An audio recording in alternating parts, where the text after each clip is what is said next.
Bermuda Radio, Millennial Falcon, requesting permission to exit town cut. 2 persons on board, bound for Khiara. Pop in the staysail. First injury within 5 minutes. What's wrong with me? You just have to stop and just go, and just keep going. What day is it? Day 6. I don't think I can stand this rolling anymore. It's just never ending. Welcome to our self-inflicted adventure. What seems like a lifetime ago, we left Australia, intending to sail our way around the world. It's been a roller coaster since then, and while the plan has changed many times, we've been laughing our way through and learnt a new lesson for every step of the way. And between us, the real adventure has only just begun.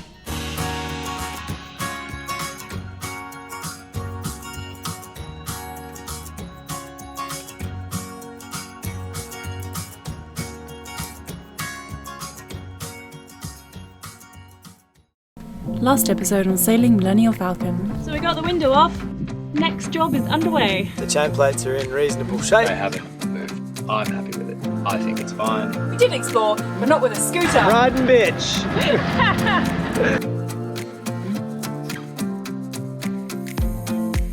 It's the best looking forecast we've had for, well, since we got here. It's not a southwesterly, but it's a nice, gentle southeasterly. Right. The scooter is being dropped back.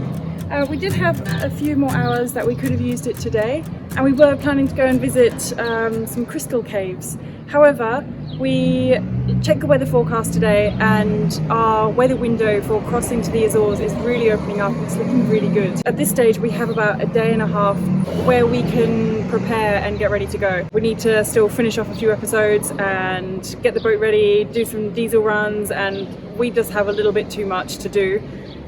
So we're not going to go sightseeing for the day. How are you feeling? Probably how you're supposed to feel before you cross an ocean. Anxious, ready, focused, calm. It's a very mixed. Bermuda Radio, Bermuda Radio, Bermuda Radio. This is Millennial Falcon, Millennial Falcon, Millennial Falcon on 27, over. This is where we now find out that our radio doesn't work. Bermuda Radio. Bermuda Radio, Millennial Falcon, just requesting permission to exit town cut. 2 persons on board, bound for Khiara, over. Roger, clear to proceed. And of course we look forward to welcoming you back to Bermuda again sometime soon, over. Thank you very much. We had a wonderful stay and we'll absolutely be back. Standing by on 1-6. Okay, let's go. Let's do it. It's leaving day. I'm pretty sure I said that last time. We're just heading out the cut now. We've made our calls to Bermuda Radio to say that we're leaving. We've checked out, we've stowed the dinghy, we've topped up fuel, we've done everything like that. Now we're underway. The weather window is not too bad. It's going to be light though, which, having been last time when we left to go to the Azores from here, we kind of got a little smashed on the first day. So much so that I experienced my first ever seasickness on this boat, to the extent that I couldn't even get up from the bed for the first 2 days. So light winds at this stage for the first few days will be a welcome relief, I think. So I'll get Ben to update you on the weather forecast as we are clearing the cut.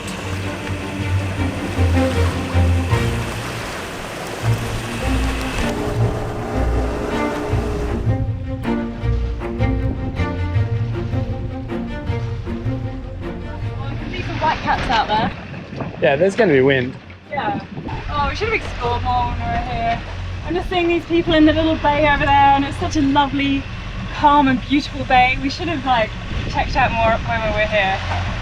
It's just another excuse to come back though. And diving and fishing. I want to do so much more of that in Bermuda.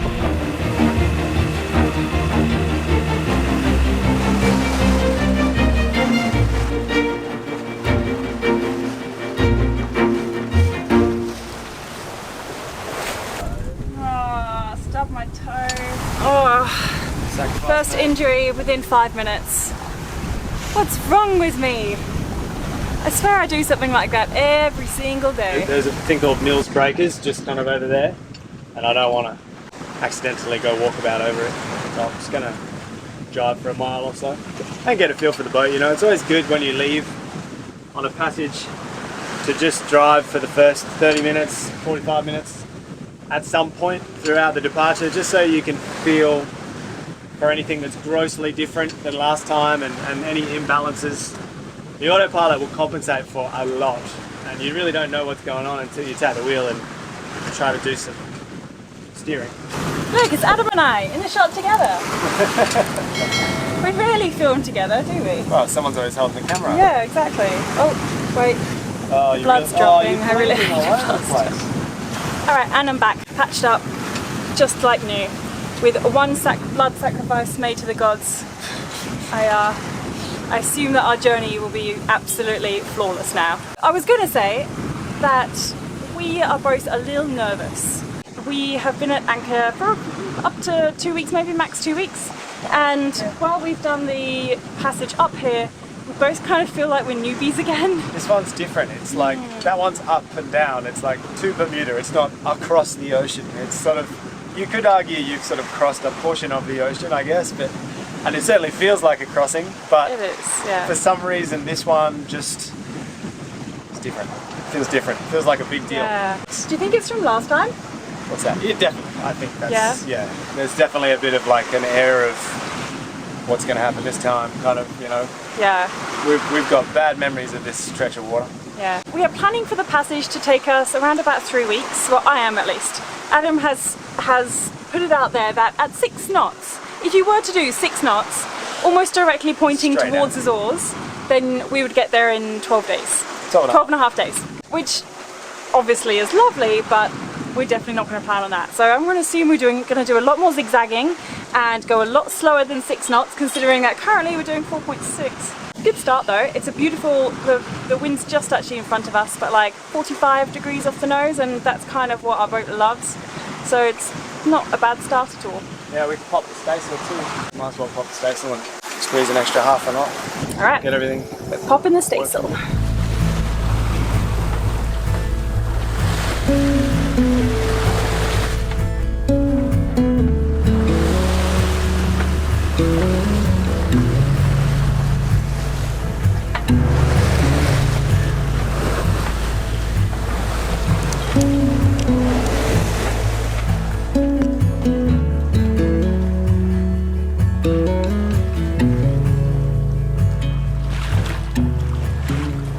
Day 4. We've had a very, very cruisy few days, and it started off with a lovely beam reach, I think it was, for like 20 knots, and we were just charging along at like 6 to 7 knots, and then the wind started to drop out pretty much last night. And we've been clawing our way north/east towards the Azores in about 8 to 10 knots, and we've actually not been doing too badly. At one stage we were kind of going back down to the Caribbean, pointing back down to the Caribbean, and so we're kind of like, alright, let's at least try and point north towards Canada. So as with all situations with sailing, you can never point where you want to go. So the reason why we haven't picked up a camera or not filmed until day 4, because I think we've just both been a little like nervous or anxious. We're both kind of like hearing some noises and we're like, is that normal, is that not? What does the shaft look like? How is this going? What about that? And we're just kind of like super aware of everything out here. So this is the furthest north and east that we've ever been. Even if you take into account our last Atlantic attempt, we've surpassed that for now. Oh, I think we've almost done about 400 miles, and if you consider that it's an 1,800 mile trip, then we're almost a quarter of the way there. Which, considering that there's been no massive hiccups during that time, it's actually good. This is good.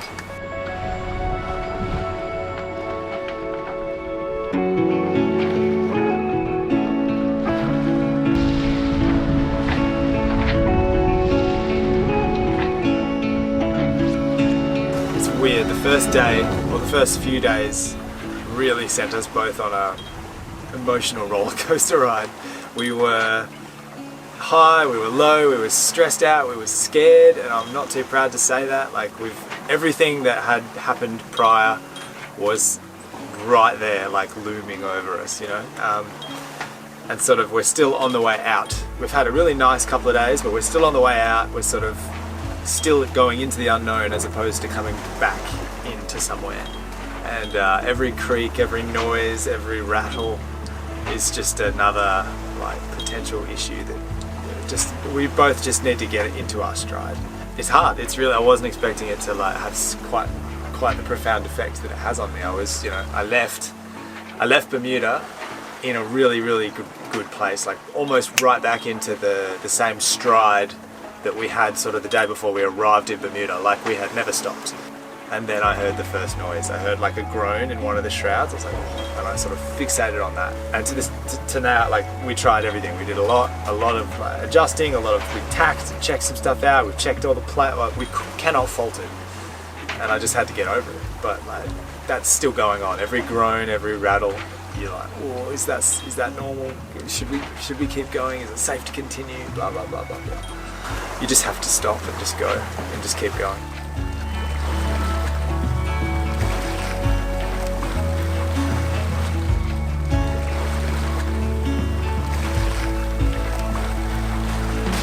All the way along the first few days out here, we've been spotting these bubbles. Initially we thought that they were just like plastic water bottles that have been floating around, and then on a further inspection we've noticed that they are man-of-war jellyfish. Their heads, I guess, are like just floating along the water. We've seen so many of them, it's insane. And both Adam and I are like, oh, don't want to go for a swim, and don't fancy going for a swim around here.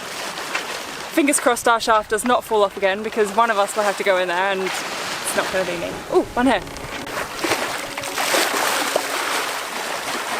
Yep, I missed it.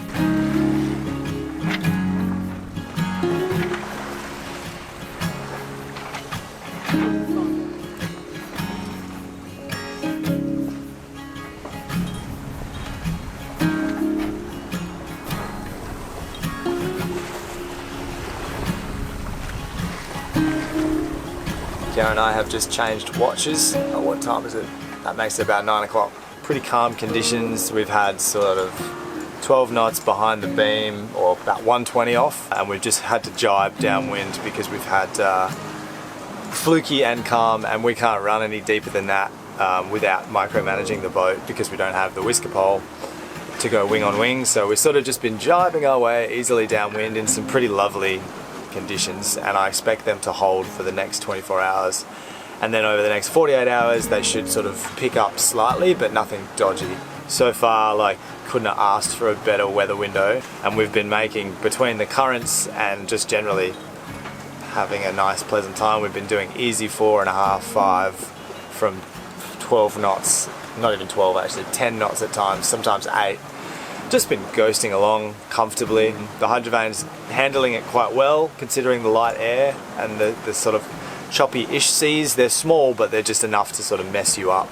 So really, now that we're in westerlies going east, our job is to just make the shortest and fastest route there as we can. So everything's coming together pretty well. Khiara and I have reached a nice rhythm. We're both sleeping pretty well. The jitters have subsided. It's going well.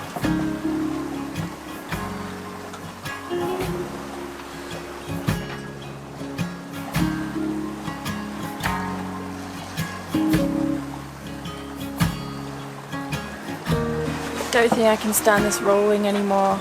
It's just never ending downwind roll. We're going at about 4 knots or so, and we've been doing it all night, trying to beat into about a 2 knot current doing 4 knots.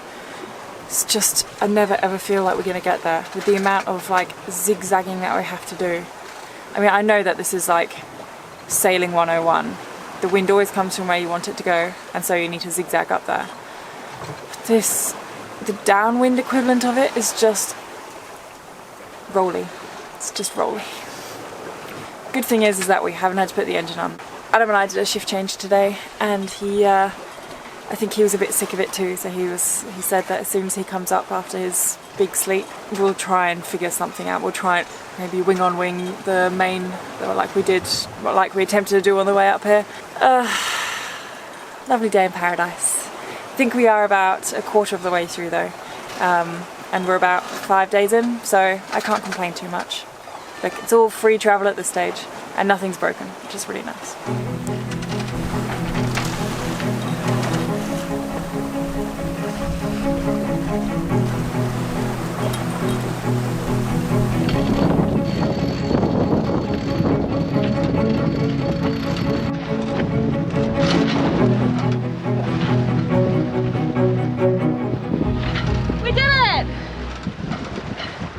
Have to drive for the next 3 days.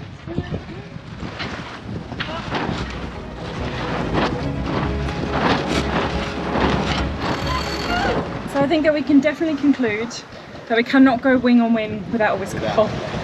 We can, it's very noisy, very messy, and you have to drive non-stop. It's not conducive to cruising and long range behaviour. So we've never had to run this far downwind for this long with this lovely condition that you would otherwise not want to run off the wind and stabilise the boat. Like there's just no other point of sail that we can do, and even the predict wind plan is just like, yeah, just run straight down. Just go do straight 180. There. Yeah, no worries.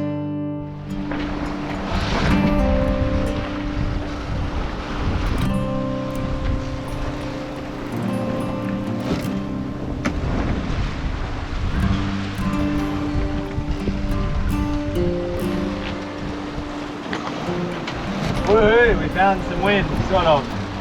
We've been whistling for the wind, having a very calm and quiet time of it for the last few days, doing 5 knots, running off, 110, 100-mile days with all the jibing. But we finally found a little bit of wind. We're doing 6.6 knots. We've got 2 reefs in and a full head sail. We're running sort of as much downwind as we can. I think this is going to be the order of the day for the next 3 days, which is awesome. Oh, baby, I love your madness. It's so incredibly beautiful. Oh, you shine like gold, so selfless to all, and wild like an animal.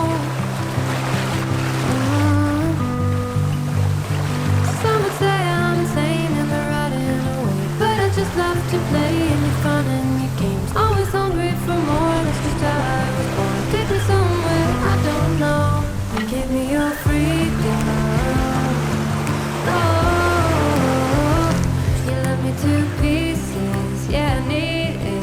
Once you're pandemonium, life is so easy.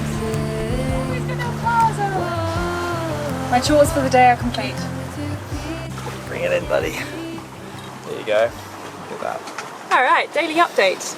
Together, a together update. Yeah. What day is it? Day 6. Something like that, yeah. It's the 5th rather, so day 6. We're both feeling nervous about how good of a run we've had. Yep. If that makes sense. I've been saying to, off camera, I've been like, we deserve a good run. We've paid our dues. Karma's got to give us something back. Karma's going to give us a break. Got to give us a break. Neptune's going to look after us, and it's kind of panning out. Like, we've had not a fast forecast, but just the most lovely, effortless cruising. 5-6 knots with sunny skies, or sunny-ish. Yeah, haven't had one squall yet. Yeah. So far, nothing has broken, touch wood. And the outlook looks positive and is staying that way. Yeah, which is all really suspicious. Yeah, we're not used to this. Why? We both feel like we're being baited into a trap or something. It's like it's too good, it's too easy. So today, as of today, it's officially closer for us to run back to Canada, Newfoundland, than it is to go back to Bermuda. So we're past that point. And in another few days, we will have passed the point of no return, which I suspect is when the trap will be sprung. Oh, definitely, definitely. I mean, look, we were whinging the first few days because it was very light winds and we weren't used to just doing all this downwind sailing.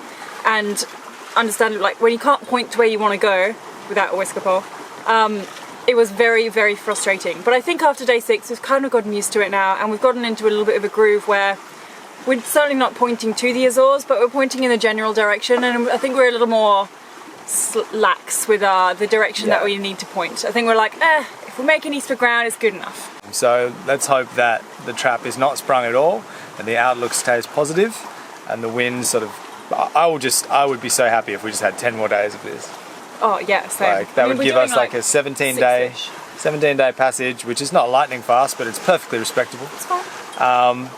And like just effortless. So we'll see. Fingers and toes crossed. This morning's stress, certainly something to wake you up. A cargo container less than a mile away, coming straight towards you. I don't know what to do. He's finally changed course, but felt like he was playing chicken with us for a while there. Got a bit nervous, and then he started changing course to come directly at us. It's very nerve-wracking, and at 6 AM in the morning, certainly something to wake you up. Got him doing 20-minute head checks.